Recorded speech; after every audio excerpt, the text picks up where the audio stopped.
이번 달 안으로 제가 봤을 때 이재명 대표에 대한 공직선거법 재판은 실질적으로 끝나지 않을까 저는 그렇게 예상을 합니다. 그래서 이재명 대표의 공직선거법 항소심 서울고등법원에서 첫 번째 재판은 언제 있었느냐 그것 좀 띄워봐 주세요. 그 재판 이렇게 쭉 진행되는 내용. 첫 번째 재판은 1월 23일에 있었어요. 1월 23일. 1월 23일 하면 1, 2, 3 아니겠습니까? 12월 3일에 계엄이 있었는데 1월 23일에 첫 번째 공판 기일이 이재명 대표에 대한 첫 번째 공판 기일이 있었고 그때 뭐 이런저런 일들이 많이 있었어요. 어떤 일들이 있었느냐?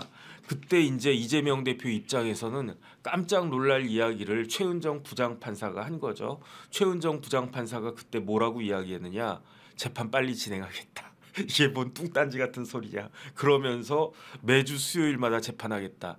2월달 달력 한번 보세요. 2월달 달력을 보시면 그 수요일 날이 언제 있느냐. 5일, 12일, 19일, 26일. 오늘은 2월 6일 목요일 아니겠습니까? 어제 2월 5일 재판했어요. 최은정 부장판사 이야기대로. 그 다음에 12일에도 재판을 갖다가 할 거고 19일, 26일 이렇게 하고 26일에 재판을 끝내겠다. 결심하겠다. 그래서 저는 몇 번 말씀을 드렸지만 제 개인적인 생각으로는 이재명 대표 판결 선고 3월 12일 날 가을향기님 감사드립니다. 3월 12일에는 이재명 대표에 대한 판결 선고가 나올 것이다. 저는 개인적으로 그렇게 예상을 갖다가 하고요. 왜 그렇습니까? 3월 12일까지 시간을 달라고 최은정 부장판사, 최은정 재판부가 서울고등법원장에게 요청을 한 거예요. 3월 12일까지는 우리가 이 사건 끝낼 테니까 일반 사건을 그때까지는 배당하지 말아 주십시오. 이렇게 이야기를 갖다가 한 거고 그거를 서울고등법원에서 받아준 거니까 그러니까 3월 12일도 제가 찾아보니까 수요일이더만요. 그러니까 2월 26일에 그 결심하고 재판 끝내고 2주일 동안 판결문 쓰고 제가 봤을 때 2주일 동안 판결문 쓰는 거요. 그렇게 어렵지 않아요. 왜 어렵지 않습니까? 1심에서 판결문이 다 나와 있는데 뭐 1심 판결문 참고해가지고 넣을 거 넣고 뺄 거 빼고 해가지고 판결 쓰면 그거 뭐 2주씩이나 걸리겠습니까? 그래도 한 2주 정도의 그 텀은 두지 않을까 그런 생각이 들고 그 다음에 지난 1월 23일에 이재명 대표 측에서는 어떻게 했느냐?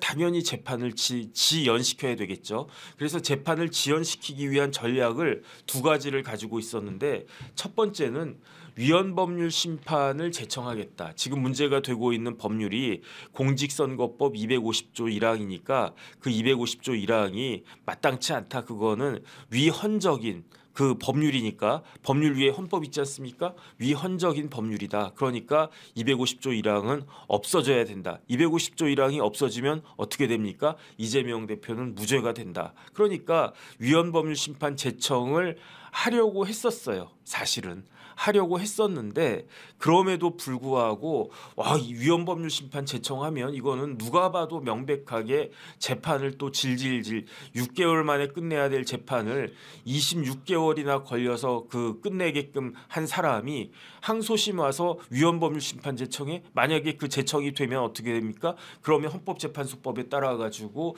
이재명 대표에 대한 재판은 스탑이 된단 말이죠. 이건 누가 봐도 명백하게 말도 안 되는 거 아니냐, 꼼수 중에 꼼수 아니냐 이런 비판이 있었으니까 그러니까 1월 23일 당일에는 그 위헌법률 심판 제청 신청을 안 했어요. 안 했는데 제 생각에는 제가 보지는 못했지만 이재명 대표 항소 이유서에 그 내용이 분명히 있을 거예요. 어떤 내용이 있겠습니까? 지금 공직선거법 250조 1항은 위헌이다라고 한 내용이 그 안에 들어 있었을 거예요. 그걸 어떻게 추단할 수 있냐면 그 항소 이유서를 보고 검찰에서 즉시 그야말로 즉시 그 다음 날인가 다음 날인가 의견서를 갖다가 냈는데 서면을 냈는데 그 서면의 제목이 이게 공직선거법 그러니까 이재명 대표의 위헌법률 심판 제청 신청에 대한 의견이라고 하는 그러한 의견서를 검찰에서 냈단 말이죠. 그 제목만 봐도 이재명 대표가 그 항소 이유서 등에다가 이 법은 전제가 되고 있는 이 법은 그 위헌적인 소지가 있는 거 아니냐라는 의심이 듭니다. 이런 내용이 있었다는 이야기잖아요. 근데 그거를 공식적으로 제청하지 않았을 뿐이지. 그렇기 때문에 제가 봤을 때는 어땠을까? 그 많은 사람들이 그러면은 포기했겠지. 위헌법률심판 제청 포기했겠지라고 생각을 했었는데 그 조고 말고 그 재판 진행되는 거 다시 한 번만 딱 띄워봐 주세요. 그런데 보니까 쭉 내려보세요. 쭉 내려보면은 저기 아니 그거를 제가 안 보내드렸구나. 2월 5일 날 어제 재판이 있었는데 그저께 2월 4일 날 드디어 위헌법률심판 제청을 한 거예요. 그러니까 정리를 갖다가 하면 이재명 대표 측에서는 1월 23일 정도에 위헌법률심판 제청 신청을 하려고 했었던 것 같은데 그때 역풍이 막 부니까 그러니까 그때는 안 하고 뭐 지금 고민 중이다 뭐 이런 쪽으로 말을 갖다 이렇게 흐리다가 그러다가 1월 23일 날 재판 나갔더니 최은정 부장판사가 재판 휙휙휙 진행하겠다 그렇게 이야기를 하니까 이러면 안 되겠다 뭐라도 해야 되겠다라고 하면서 2월 5일 날 그렇죠. 저거 제가 보내드렸었구나. 저거 보시면은 재판부가 그 제6-2 형사부입니다. 접수일 보겠습니다. 접수일이 언제입니까? 2025년 2월 4일에 뭘 했다는 겁니까? 저 위에 사건명 보이시죠? 위헌심판 제청을 정식으로 했다는 거예요. 그러니까 2월 14일 날 그 신청을 갖다가 하고 2월 5일 날 이제 그 어제 그 공판에 딱 들어갔는데 그게 이제 첫 번째였고 두 번째는 뭐냐면 두 번째 이재명 대표의 전략은 증인을 우르르 신청하는 거 아니었습니까? 그래서 그때 일단 증인 13명 신청합니다. 그래서 일단 13명이었어요. 그러니까 하는 거 봐서 증인이 더 늘어날 수도 있다 이런 의미였는데 거기에 대해서 판사가 뭐라고 이야기했느냐? 최은정 부장판사가 뭐라고 이야기했느냐? 검사님도 마찬가지고 피고인 측도 마찬가지고 이 사안에 대해서 제일 잘 아는 증인을 딱 한 명씩만 대표적으로 그 신청하세요 이렇게 이야기를 갖다 했었어요. 그 다음에 증인 신문 기일은 딱 2번만 하겠습니다 그렇게 이야기를 했어요. 그게 이제 그 이야기를 갖다가 하니까 그러니까 더 멘붕이 온 거지. 왜냐하면은 이제 매주 한 번씩 하겠다. 강규태는 그렇게 하지 않았는데 왜 강규태 동기 최은정은 왜 이렇게 하느냐 속으로 부글부글 이렇게 막 끌어질 겁니다. 그런데 어쨌든 최은정 부장판사는 증인은 딱 한 명씩만 검찰도 한 명, 피고인도 한 명, 딱 2명만 받겠다라고 1월 23일 날 그렇게 이야기를 했고 그 다음에 이재명 대표가 증인 신청만 한 게 아니라 또 뭣도 했습니까? 문서 송부 촉탁도 10곳 넘는 데다가 했는데 그때도 그 최은정 부장판사가 칼같이 딱 하나 알렸어요. 그때 채택한 거는 2군데만 채택했는데 어디만 채택을 갖다가 했느냐?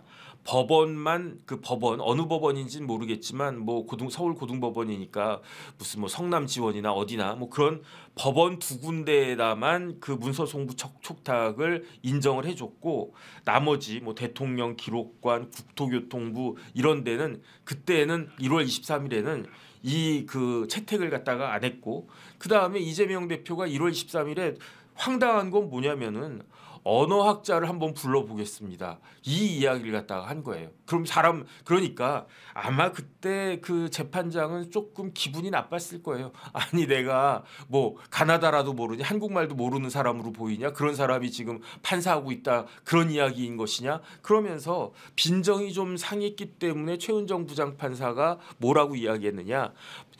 저기 피고인 즉 이재명 대표님, 이재명 피고인 다 이재명 피고인도 변호사라 잘 아시겠지만 판사가 보는 것은 이 말이라고 하는 게 어떤 뭐 학자적인 관점에서 이게 맞다 틀리다 그런 걸 보는 건 아니지 않습니까?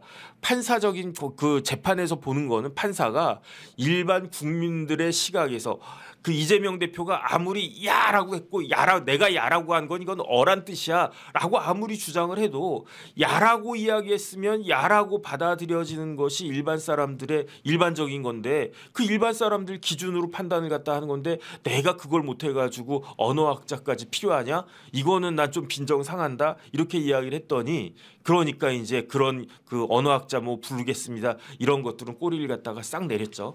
그런 상태에서 어제 재판이 딱 있었는데 어제 재판이 항소심 서울고등법원의 제2차 공판이었는데 그런데 그 이재명 대표 들어가는 모습을 갖다 좀 보여주세요. 이재명 대표는 이미 알았던 거예요. 뭐 이것저것 이재명 대표가 얼마나 정보력이 뛰어납니까? 제가 들어보니까 이재명 대표는요. 윤석열 대통령이 12월 3일에 계엄을 선포할 수 있다라고 한 정보를 다 가지고 있었더라고요. 한덕수 총리도 몰랐다라고 했는데 그런데 이재명 대표는 다 알고 있는 거야. 누구로부터 그 이야기 들었답니까? 제가 누구로부터 들었다는 이야기 듣고 와 이거 진짜 이야 이렇구나 뭐 그런 생각까지 했는데 그러니까 이재명 대표는 정보력이 무지무지하게 뛰어난 사람이에요. 그럴 수밖에 없지 않습니까? 저 같아도 온갖 귀가 그냥 쫑긋해가지고 내 신상과 관련된 특히 내 재판과 관련된 그다음에 윤석열 대통령과 관련된 여러 가지 그런 정보들에 그 관심을 가질 수밖에 없는데 그러니까 이재명 대표가 최은정 부장판사가 어떤 사람인지 그다음에 최은정 부장판사가 이 고등법원 재판 어떻게 진행할 것인지 다 파악을 하고 있는 거예요. 그러니까 어제 들어갈 때 저거 제가 동영상 딱 캡처를 했는데 약간 코믹하게 캡처가 됐습니다. 이재명 대표님 죄송합니다. 좀 더 멋있는 그런 걸 갖다 멋있게 캡처를 해드렸어야 됐는데 이재명 대표가 본인이 스스로 이야기했어요. 재판은 전혀 지연됨이 없이 신속하게 끝날 것이다. 이건 무슨 이야기냐면은 내가 정정당당하게 내가 피고인으로서 내가 대한민국의 대통령을 노리는 사람으로서 대한민국의 압도적인 제1당의 당수로서 이렇게 정정당당하게 재판을 진행할 것이다. 전혀 지연됨이 없게 할 것이다. 신속하게 끝낼 것이다. 이런 이야기는 아니지 않습니까? 저 이야기는 어떤 이야기냐면은 보니까 내가 알아보니까 최은정 부장이 재판을 지연도 안 시키고 신속하게 끝낸대네 참나 큰일 났네 이런 이야기 아니었겠는가 저는 그런 생각이 딱 들고요. 그렇기 때문에 뭐라도 해야 될 거기 때문에 그래서 그 뭐라도 한 게 그게 뭡니까? 그게 위헌법률심판 제청 신청이다 그렇게 볼 수 있으면 될 것 같고 그래서 어제 재판에서는요 어떤 내용이 있었느냐 증인 신청과 관련해서 그 재판부가 증인을 채택을 했어요. 첫 번째 그 1월 23일에 검찰도 그렇고 피고인도 그렇고 증인은 한 명씩만 그 내세우세요. 그래서 뭐 검찰 증인은 19일 날 12일 날 19일은 그 이재명 대표 증인 그렇게만 하겠습니다. 이런 뉘앙스로 1월 23일 날 말을 했지만 검찰에서는 그 말에 따라 가지고 판사님의 말씀에 따라서 검찰에서는 증인을 딱 한 명만 신청했어요. 근데 누구를 신청했느냐?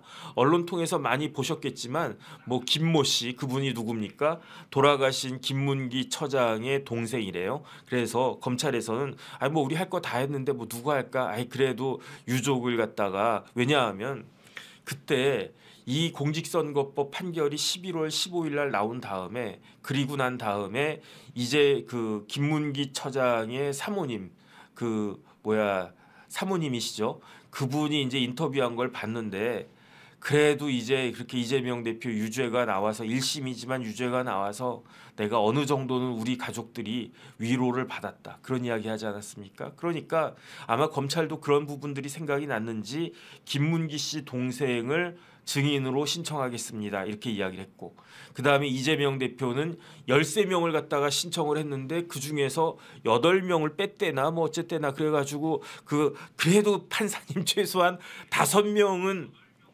증인으로 불러야 되겠습니다라고 그 주장을 했는데 거기서 최은정 부장판사는 5명도 많다.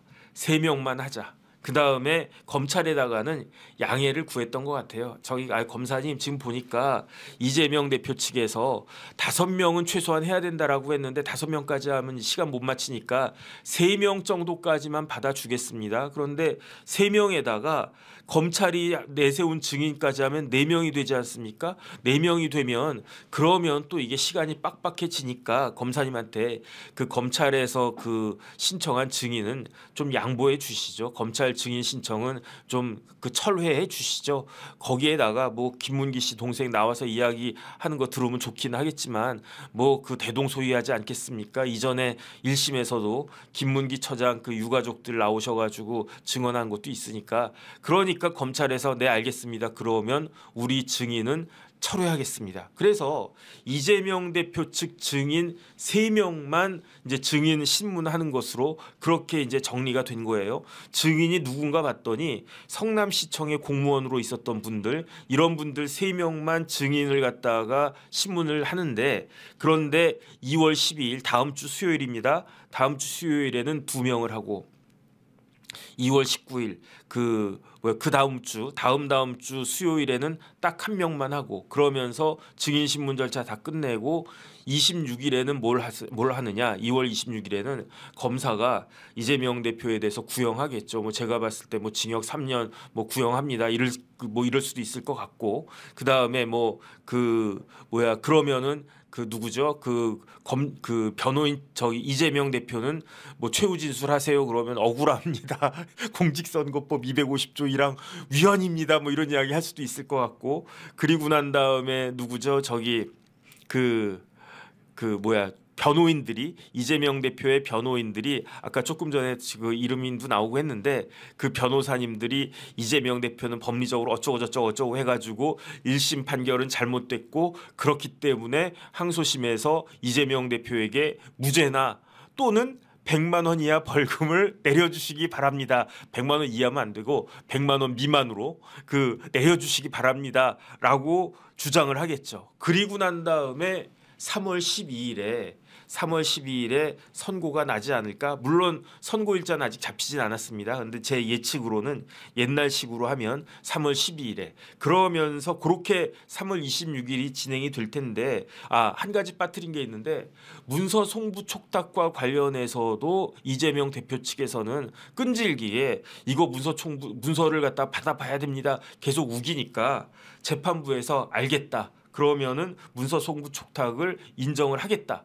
그러면서 어디 국토교통부, 성남시청, 식품연구원 이 3군데가 뭐 이재명 대표가 뭐 협박을 받았느니 안 받았느니 하는 핵심적인 그 기관 아닙니까? 그러니까 이 3군데에 대해서는 이재명 대표 측에서 원하는 문서를 송부해 달라고 국토부 등에다가 촉탁까지는 하겠는데 다만 만약에 19일까지 그 회신이 안 오면 그러면은 직권으로 이 문서 송부 촉탁도 취소하겠다 이렇게 이야기를 갖다가 한 거예요.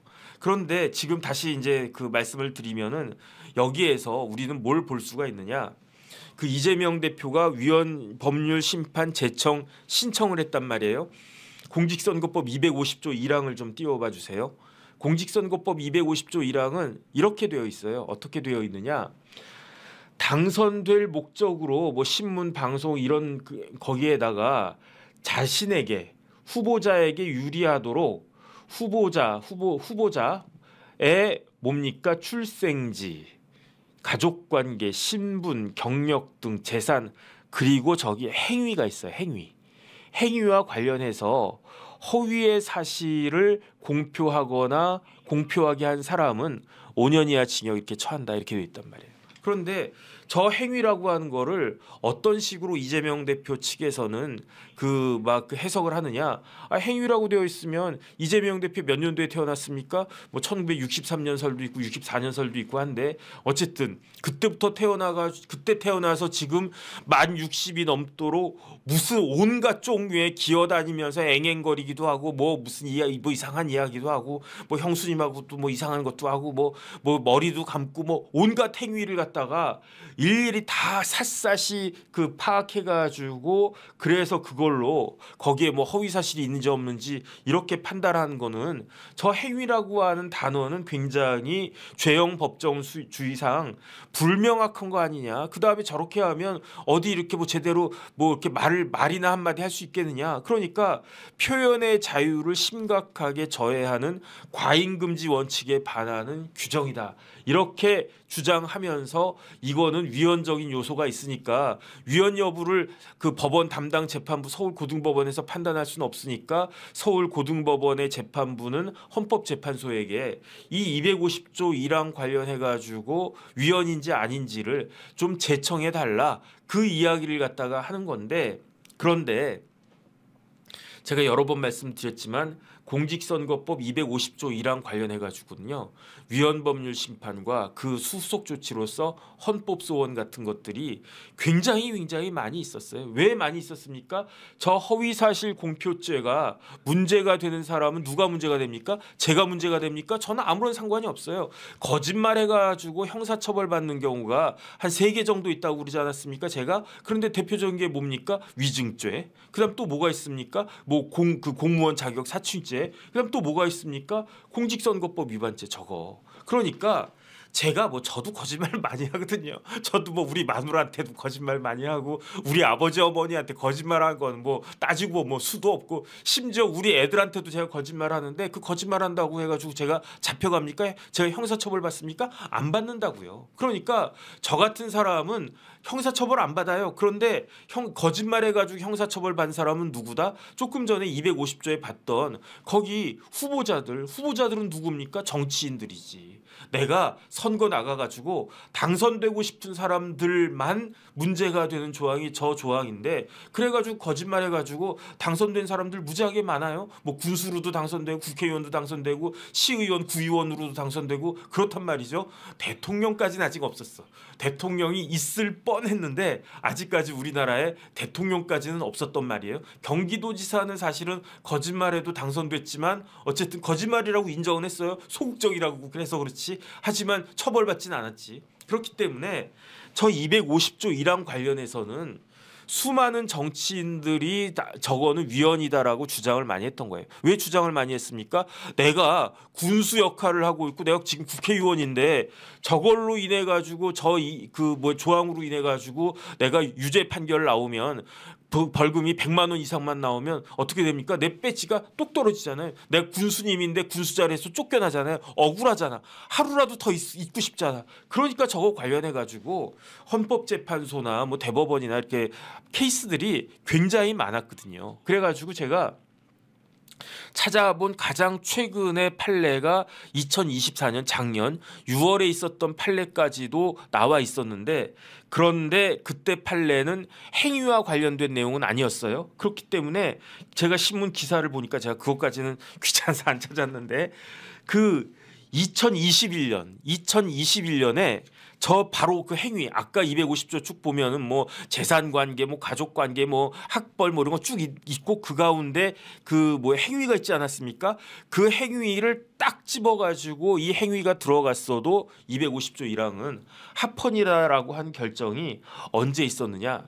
2021년도에 있었다는 거죠. 그때 재판관 전원일치의 의견으로 이거는 행위가 들어갔다라고 해서 이게 죄형법정주의에 반해서 어떤 뭐 이렇게 그 피고인들한테 불리한 우리 국민들의 기본권을 침해하는 그런 조항은 아니다라고 결론이 2021년도에 나왔는데 그 이유는 뭡니까? 지금 이재명 대표가 주장하는 것처럼 모든 행위에 대해서 거짓말하면 안 된다. 만약에 그런 사람을 갖다 뽑으면 그 전 세계 대한민국뿐만 아니라 전 세계에 당선될 수 있는 문제없이 당선될 수 있는 사람은 딱 하나다. 누구? 예수님밖에 없는 거지. 예수님은 죄가 없으니까. 예수님은 거짓말을 안 했다라고 하니까. 그런데 그런 사람이 있을 수 있겠습니까? 그러니까 대법원과 헌법재판소도 250조 1항의 그 행위를 어떤 식으로 정의하냐면 모든 행위가 이재명 대표 측에서 주장한 바와 같이 모든 행위가 문제가 되는 게 아니라 후보자를 판단하는 데 있어서 결정적인 역할을 할 수 있는 그런 행위만 포함되는 것이다라고 좁혀가지고 해석을 하고 그렇기 때문에 250조 1항은 문제가 없다 이렇게 되는 거 아니겠습니까? 그러니까 제가 봤을 때는요 이거는 하나마나 한 건데 그런데 왜 하는 겁니까? 조금이라도 혹시나 하는 마음으로 혹시나 최은정 부장판사가 그 재판부가 위헌법률심판 제청 신청을 했으니까 제청만 해주면 나는 되는데 제청만 해주면 내가 대통령 될 자신이 있는데 제청만 해주면 내가 최은정 부장판사 진짜 대법관까지 만들어줄 수 있는데 지금 속으로는 그런 생각을 하고 있지 않을까. 그런데 제청을 할 수가 없어요. 왜 제청을 할 수가 없습니까? 2021년도에 뭐라고 나왔습니까? 합헌이라고 그랬잖아요. 그때 2021년도예요. 그러면 지금 문제가 되고 있는 헌법재판관 누굽니까? 문영배, 이미선. 그 사람들이 언제 헌법재판관 됐습니까? 헌법재판관 임기는요 6년이잖아요. 그러니까 2025에서 6을 갖다 빼보세요. 그럼 2019지.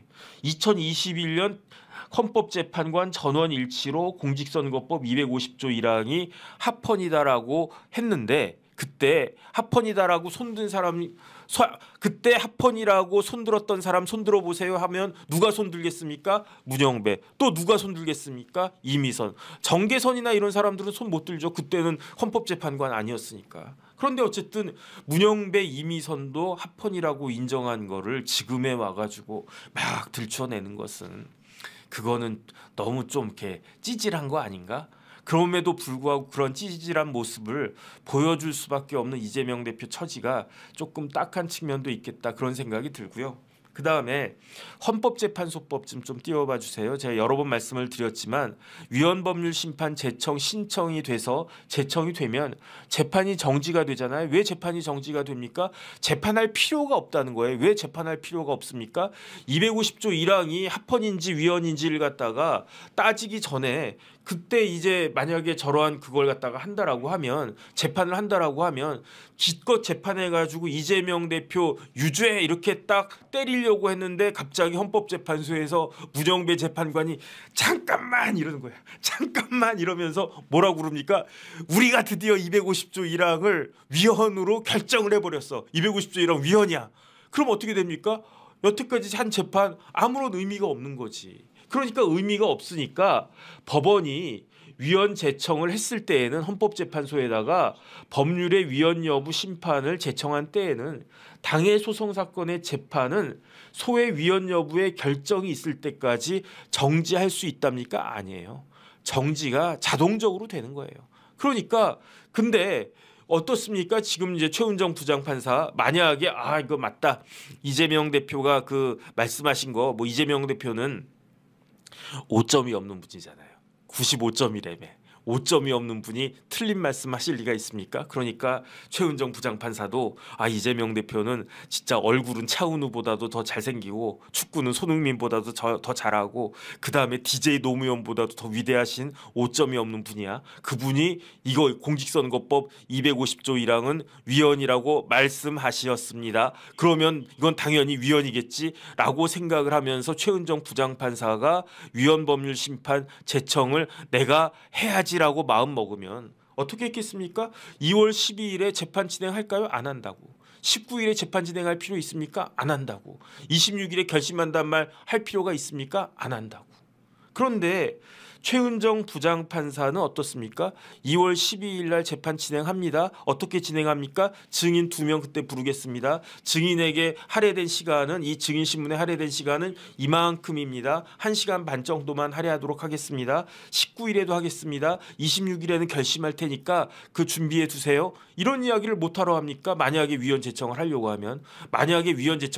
하면. 그러니까 예컨대 최은정 부장이 이재명 대표를 막 5점이 없는 분으로 막 생각해. 그래가지고 뭐 조국보다도 잘생겼어, 차은우보다도 잘생겼어, 정우성보다도 잘생겼어 라고 생각을 안 해도 예컨대 최은정 부장판사가 저같이 아주 게으른 사람이에요. 제가 만약에 부장판사다 그러면 저 같으면 곰곰이 생각할지 모르겠습니다. 아우 뭐 판결하기 싫은데 일하기 싫어 죽겠는데 거기에다가 만약에 내가 이 판결을 갖다가 쓴단 말이야. 그러면 뭐 지지하는 사람은 막 박수치겠지만 반대하는 사람들은 또 막 하면서 뭐 최은정 뭐 어쩌고 저쩌고 뭐 네가 판사냐 뭐 이런 이야기 듣지 않겠습니까? 아이 그러면 모르는 척 하면서 슬쩍 하면서 아유 모르겠다 위헌 그 법률심판 제청 신청 들어왔으니까 그냥 제청하겠습니다. 그러면서 나는 팔짱 끼고 뭐 몇 달이라도 시간을 갖다가 벌면 그러면 뭐 이때 이재명 대표가 대통령이 되든 안 되든 가타부타간에 결론이 나겠지. 그래서 만약에 대통령 선거 또 떨어지면 왕지성님 감사드립니다. 그러면 어떻게 되겠습니까? 그러면 뭐 가뿐하게 뭐 1심 맞았네 항소 기각 딱 해버리면 되는 거고 이재명 대표가 대통령 딱 당선되면 그때 가가지고는 역시 내가 판단 잘했네 이렇게 하면 되지 않겠나라고 할 수도 있는 건데 그런데 제가 봤을 때 최은정 부장판사는요 그냥 쭉 가는 거예요. 그래서 12일 날 19일 날 증인신문 2번만 딱 하고 그 다음에 문서 송부촉탁 회신이 오는지 안 오는지 그 부분만 딱 보고 그리고 난 다음에 26일 날 결심하고 3월 달에 3월 12일이라고 전 계속 이야기하고 있습니다. 맞을지 틀릴지 그건 모르겠어요. 결론을 내릴 것이다. 그 다음에 이재명 대표의 신청 위헌법률심판 제청 신청에 대해서는 언제 결정을 하겠습니까? 그거는 원래는 어제 할 수도 있었을 텐데 근데 왜냐하면 4일날 신청했으니까. 근데 4일날 신청해서 5일날 뭐 기각하든 뭐 하든 그러기는 좀 애매했을 거고 제가 봤을 때는요 12일날 결정할 수도 있고 19일날 결정할 수도 있는데 아마 26일날 결정할 가능성이 제일 많지 않은가. 결심을 갖다 딱 하면서 그리고 아차 깜빡했는데 이재명 대표 측에서 위헌법률심판 제청했잖아요. 그 신청했잖아요. 그 신청은 제가 봤을 때 이유가 없다라고 생각되니까 기각하겠습니다. 그 다음에 3월 12일에는 판결하겠습니다. 이렇게 나오지 않을까. 그러니까 아까 처음에 이재명 대표 들어간 사진 다시 한 번만 딱 띄워봐 주세요. 그러니까 이거를 이재명 대표가 모르겠습니까? 이재명 대표가 똑똑합니까? 제가 똑똑합니까? 당연히 이재명 대표가 똑똑하지. 저 사건 제 사건입니까? 이재명 대표 사건입니까? 이재명 대표 사건이지. 저도 관심은 많이 있어요. 그런데 제가 관심이 많겠습니까? 이재명 대표가 관심이 많겠습니까? 이재명 대표가 훨씬 더 관심이 많겠지. 그러니까 어떻게 진행될 것인지는 저보다도 훨씬 더 잘 알 텐데 그러니까 지금 이재명 대표 머릿속은 막 복잡할 거예요. 최은정 부장이 그렇게 한다. 지연됨이 없이 신속하게 최은정이 재판을 끝낸다. 그러면 나는 이제 어떻게 할 것인가?